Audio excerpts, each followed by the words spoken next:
I still remember that night like a scar that never healed. Rain tapped against the windshield as I sat in my car, headlights off, hands trembling on the steering wheel. My wife, Emily, had just left the house. She said she was meeting her friend, Claire, for dinner. But something inside me whispered otherwise. Maybe it was the sudden change in her perfume. Maybe it was how she smiled at her phone more than at me lately. Or maybe it was how distant her "I love you" sounded. I followed her. She drove across town, past the restaurant where she said she'd be, and stopped outside a small cafe on Maple Street. My chest tightened when a man stepped out from the shadows and hugged her. Not just a friendly hug, it was slow, familiar. I froze. My mind wanted to deny what my eyes saw. No, not Emily. She laughed at something he whispered, the way she used to laugh with me. The sound of that laughter cut deeper than a knife.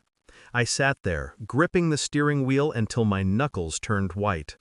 Memories flashed before me. Our wedding day, her nervous smile, our late-night talks about the future, how we promised to never hurt each other.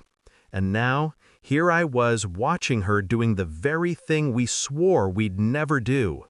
I wanted to storm out, shout, ask her why. But I didn't. Instead, I stayed there watching until they went inside together.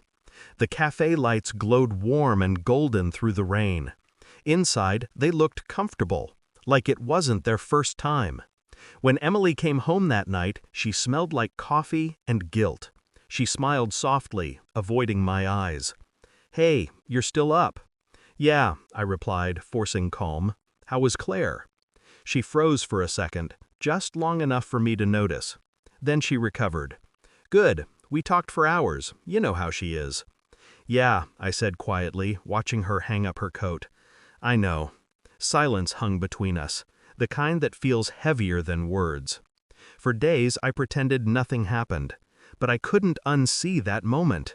Every laugh, every text, every time she smiled at her phone, it replayed in my mind like a haunting melody. At work, I'd zone out staring at my computer. At home, I'd hear her phone buzz and feel my heart twist. She noticed. "You've been quiet lately," she said one evening, sitting beside me. "Is something wrong?"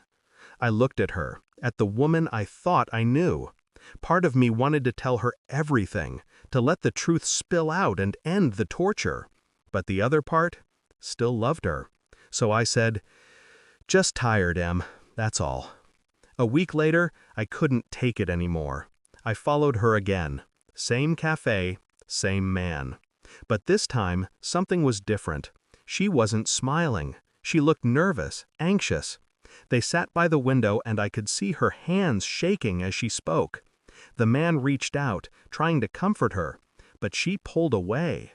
I felt anger and confusion twist inside me. What was going on? After 20 minutes, she stood up, wiping tears from her eyes, and walked out alone. I waited, then followed her car as she drove straight to a hospital. My heart pounded as I parked and ran inside. I found her sitting in the waiting area, face buried in her hands. When she looked up and saw me, her eyes widened, a mix of shock and fear. "Michael, what are you doing here?" "I could ask you the same thing," I said quietly. "Who is he, Emily?" Tears welled up instantly. "You followed me?" "Yes," I snapped, my voice cracking, "because I didn't know who you were anymore." She took a shaky breath. "That man, his name is David. He's my brother."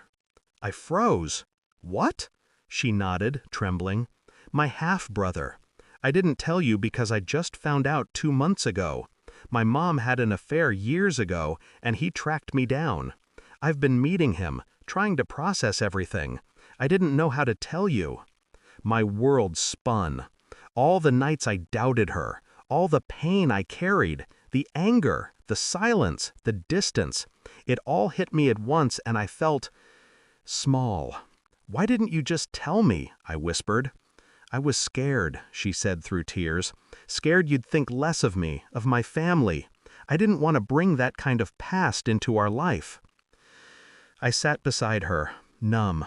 The fluorescent hospital lights buzzed softly above us. No sound except our quiet breathing. That night, we drove home in silence. I didn't know what to feel. Relief? Guilt? Or heartbreak? Maybe all of it. When we got home, she turned to me, eyes red. "I'm sorry for lying," she said, "but thank you for following me. Maybe I deserved that." I wanted to be angry, but all I felt was tired. "Secrets," I said quietly, "no matter how small, still hurt." She nodded, tears falling again. "I know." It's been months since that night. We're trying counseling, honesty, small steps, but something in me changed forever. Trust, once cracked, never returns the same. And sometimes, when I close my eyes, I still see her in that cafe laughing under warm lights, while I sat outside in the rain. Only now, I know that night wasn't about betrayal. It was about truth, the kind that destroys, but also saves.